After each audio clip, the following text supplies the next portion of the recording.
Fala pessoal, vamos lá para mais um bloco de resolução de questões aqui, tá? Vou resolver aqui com vocês algumas questões. Vou primeiro fazer a leitura do texto, né? Porque sem a leitura do texto a gente não consegue fazer o processo de resolução das questões que eu vou trazer nesse bloco. Beleza? Vamos lá? Vem!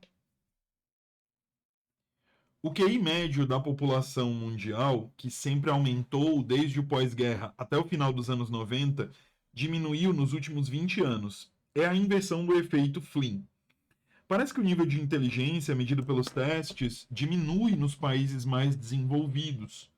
Pode haver muitas causas para este fenômeno. Uma delas pode ser o empobrecimento da linguagem. Não é apenas a redução do vocabulário utilizado, mas também as sutilezas linguísticas que permitem elaborar e formular pensamentos complexos. Menos palavras e menos verbos conjugados significam menos capacidade de expressar emoções e menos capacidade de processar um pensamento. Estudos têm mostrado que parte da violência nas esferas pública e privada decorre diretamente da incapacidade de descrever as emoções em palavras. Quanto mais pobre a linguagem, mais o pensamento desaparece. A história está cheia de exemplos, e os textos são vários, de George Orwell, em 1984, a Ray Bradbury, em Fahrenheit 451, que contaram como todos os regimes totalitários sempre atrapalharam o pensamento, reduzindo o número e significado das palavras. Não há pensamento crítico sem pensamento, e não há pensamento sem palavras. Como construir um pensamento hipotético dedutivo sem o futuro do pretérito? Como pensar o futuro sem uma conjugação com o futuro? Como é possível captar uma temporalidade, uma sucessão de elementos no tempo, passado ou futuro, e a sua duração relativa sem uma linguagem que distingue entre o que teria podido ser, o que foi, o que é, o que poderia vir a ser e o que será, depois de o que ter acontecido haver acontecido?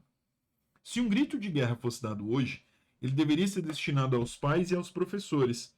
Façam os seus filhos, os seus alunos falarem, lerem e escreverem. Ensinem e pratiquem o idioma nas suas mais diversas formas, mesmo que pareça complicado, principalmente se for complicado, porque nesse esforço está a liberdade. Aqueles que afirmam a necessidade de simplificar a grafia, de depurar a linguagem dos seus defeitos, de abolir os gêneros, os tempos, as nuances, tudo que cria complexidade, são os coveiros do espírito humano. Não há liberdade sem necessidade. Não há beleza sem o pensamento da beleza. Vamos aqui para as questões, né? Ver. A gente tem um texto que traz aí uma perspectiva sobre o uso da linguagem, né? Essa perspectiva sendo muito reflexiva. E essa reflexão ligada ali especificamente à necessidade, essa ligada especificamente à necessidade de a necessidade de uma linguagem que seja desenvolvida nas pessoas. Tudo bem? Beleza? Vamos lá. A questão, se você perceber, as questões que eu estou trazendo, se você já leu o material, ou você já deu uma lida aqui pelo que eu estou colocando na tela, você vai notar que você não precisava do texto para resolver essas questões. Mas as outras questões que você tem acesso ligadas aí a essa mesma prova, naturalmente você precisaria aí do texto para resolvê-las, ok? Isso tem que ficar claro para você. Vamos lá. O sintagma preposicionado. Pessoal, o que é sintagma? Que eu não me lembro. Sintagma é quando eu tenho palavras, quando eu tenho um grupo. Quando eu tenho um grupo de palavras que se une para gerar, tá? Eu tenho um grupo de palavras que se une ali para gerar sentido. Essas palavras, quando unidas, elas formam um sintagma, tá? O sintagma preposicionado nas esferas pública e privada pode ser reescrito também de forma correta, de qual modo, observando-se estritamente as regras morfossintático-semânticas. A banca, quando ela usou esse nome complicado aqui, ela quis dizer para você observando o paralelismo sintático. Beleza? Então, o que você tinha que observar aqui era o paralelismo sintático. Então, você observou. Não, beleza, observei. O que é paralelismo sintático? Eu manter a mesma ordem daquilo que eu estou colocando. Exemplo, estou construindo um período. Aí, na primeira oração, eu coloco sujeito, verbo, complemento. Aí, aqui, eu boto uma conjunção. Na segunda oração, sujeito, verbo, complemento. Mantive o paralelismo. Professor, me dê outro exemplo. Coloquei lá preposição mais artigo mais substantivo. Na outra forma, eu vou ter que ter preposição, artigo mais substantivo.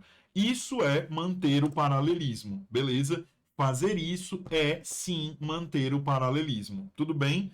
Dito isso, vamos lá, bora aqui.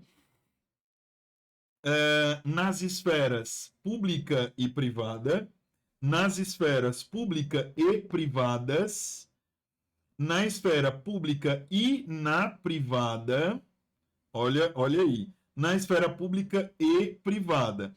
Olha o que eu preciso, olha o que eu preciso ter atenção, tá? Eu falei aqui, ó, preposição mais artigo. Se eu tenho aqui o nas e eu quero colocar no singular, por exemplo, eu vou fazer na esfera pública e na privada. Beleza? Então, naturalmente, eu vou ter aí que deixar tudo no singular, beleza? E aí, o que eu faço? Eu flexiono por meio da repetição da preposição e do artigo. Então, neste caso, o gabarito dessa questão, item C de cachorro caramelo, beleza? Eu não tinha aqui uma outra possibilidade que não fosse o item C de cachorro caramelo. Tudo bem? Dito isso, bora para a sétima questão. Vamos lá. Considerando os preceitos da flexão nominal, pessoa, o que é preceito da flexão nominal? Preceito da flexão nominal é eu falar das possibilidades de flexão, por exemplo, do singular para o plural, eu falar da flexão do masculino para o feminino. Então, sempre que eu falo de flexão nominal, eu estou falando de flexionar do singular para o plural, do masculino para o feminino. Aqui no caso, ó, a gente percebe que a ênfase, o foco, ele decai sobre o singular e o plural. Opa, ficou muito ruim, né? Esse rosa para ver. Decai aqui sobre o singular e o plural. Professor, por quê? Porque tudo aqui, ó, é masculino. Masculino, masculino, masculino. Tudo está no masculino. Então, eu não vou precisar olhar para essa flexão de gênero, né? Eu vou olhar, deixa eu até destacar aqui, ó. Essa flexão, ela é a chamada de flexão de gênero, e essa flexão é a chamada flexão de número. Beleza? Tudo bem? Então, flexão de número é ligada ao singular ou plural, flexão de gênero é ligada ao masculino e ao feminino. Aí o que eu percebo aqui? Que eu tenho um elemento que é composto. Pessoal, por que composto? Porque é formado por duas palavras, beleza? Quando eu tenho substantivos ou adjetivos compostos, eu tenho regras específicas. No caso aqui, o gabarito dessa questão é o item C de cachorro caramelo. Professor, mas por que é C? Porque quando eu tenho dois adjetivos formando um adjetivo composto, para eu flexionar esse adjetivo composto, eu vou flexionar para o plural apenas o segundo elemento. O primeiro elemento eu não posso, não devo e não vou flexionar para o plural, beleza? Importante deixar isso claro para você. Pessoa, se eu flexionasse os dois, estava errado? Aham. Flexionou os dois, tá errado. Beleza? Tudo bem? Por esse motivo, questão de número 7, também item C de cachorro caramelo, tá? Questão de número 8, vamos lá. Neste fragmento textual, na verdade, vários estudos mostram a diminuição do conhecimento lexical e o empobrecimento da linguagem. Os dois termos sublinhados exercem função sintática de. Vamos olhar aqui junto, ó. Objeto indireto é um tipo de complemento verbal. Beleza? Então, se o objeto direto é um tipo de complemento verbal e estes elementos estão ligados a nomes e não a verbos, eu não posso, não devo e não vou dizer, tá? Que aqui eu tenho um objeto indireto, beleza? Diminuição é um nome. Empobrecimento é um nome. Então eu não posso, não devo e não vou marcar o item C de cachorro caramelo. Aí eu tenho adjunto adverbial. Adjunto adverbial, ele é um modificador. Só que ele é um modificador que ele se liga a o adjunto adverbial, ele pode se ligar a verbos, né? Ele vai ser ali uma função executada por um advérbio ou locução adverbial que vai modificar um verbo. Tudo bem? Beleza?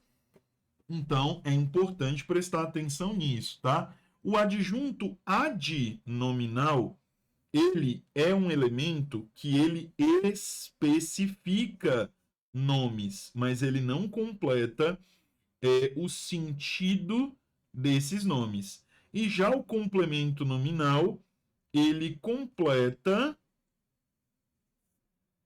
o sentido de nomes. Beleza? Todo complemento nominal, ele vai ali completar o sentido de nomes. Tudo bem? Por esse motivo, se eu olhar diminuição, de quê? Empobrecimento, de quê? Tanto a palavra diminuição quanto a palavra empobrecimento vão ali exigir de você um complemento, né? Vão exigir de você um complemento nominal e se você não tiver esse complemento nominal, fica difícil para que você consiga ali entender o sentido dessa expressão. Beleza? Então aqui todos os outros itens estão errados. Vamos lá. 9. Com relação às regras de acentuação gráfica e ao trecho, parece que o nível de inteligência medido pelos testes diminui nos países mais desenvolvidos. Vamos olhar aqui, ó.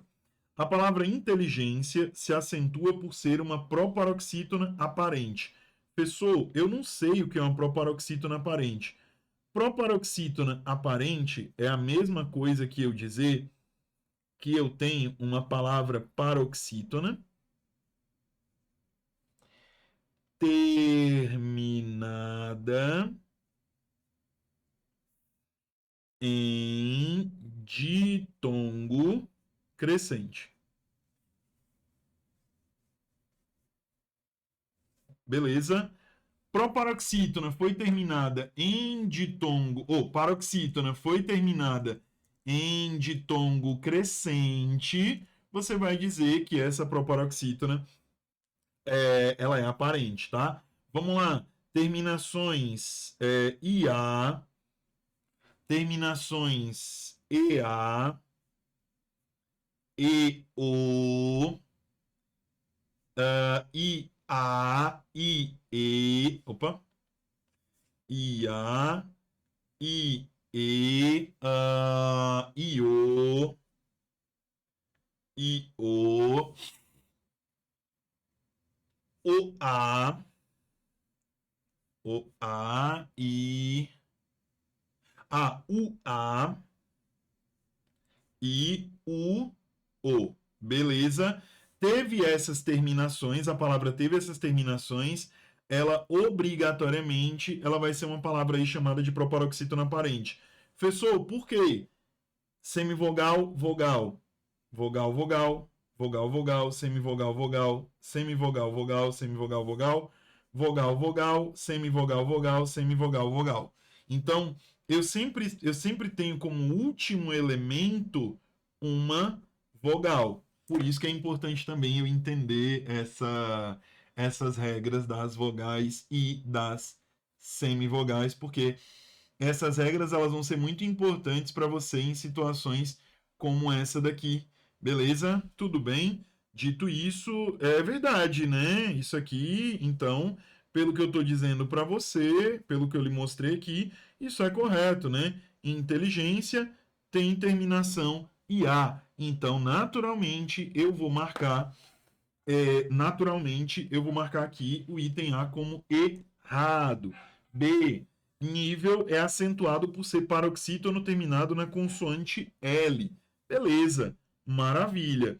Então eu percebo que inteligência é uma regra, nível é outra. Se nível e inteligência são regras diferentes e eu estou procurando a incorreta, eu achei o meu gabarito. Eu não preciso nem eu não preciso nem prosseguir. Beleza? Tudo bem? Dito isso, já posso até ir para a próxima questão. Países, realmente, eu tenho I tônico. O que é I tônico, professor? Tônico quer dizer que esse I, ele é forte. Beleza? Tudo bem? Então, você marcaria isso aqui como verdadeiro. Eu estou procurando o incorreto por esse motivo. Eu só teria o item C de cachorro caramelo. 10ª questão. No tocante aos pronomes empregados no último parágrafo, linha 21 a 23, vamos aqui, ó. Volta aqui um minutinho. Tá bem aqui, ó. Linhas 21, 22 e 23. Beleza? Então vamos lá. Aqueles que afirmam a necessidade de simplificar a grafia, de depurar a linguagem de seus defeitos, de abolir os gêneros, os tempos, as nuances, tudo que cria complexidade, são os coveiros do espírito humano. Não há liberdade sem necessidade. Não há beleza sem o pensamento da beleza. Qual é a proposição? Ou seja, pessoa, o que é proposição? É afirmativa. Beleza? Qual é a afirmativa? Cujo teor apresenta correção quanto à classificação de tais pronomes. Observam, esse trecho tem dois pronomes demonstrativos, esse, este, aquele, aquela. Tem? Não, não me parece que tem aqui, tá? Então eu não poderia marcar o item D de jeans.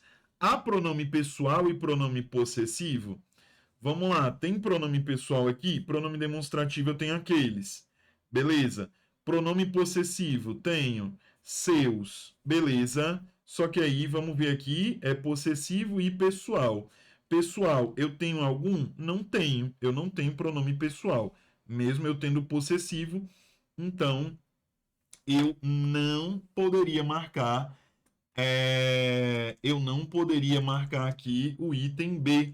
Beleza? Tudo bem? A gente precisa prestar atenção nisso.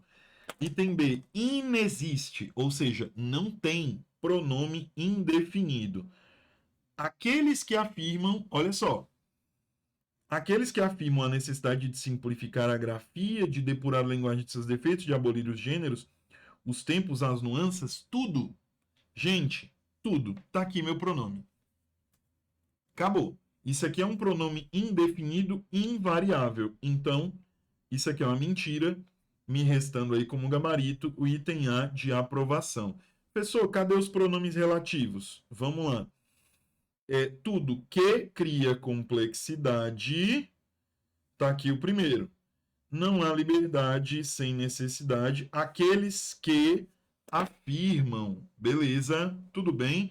Então eu tenho aqui dois pronomes relativos. Tranquilo?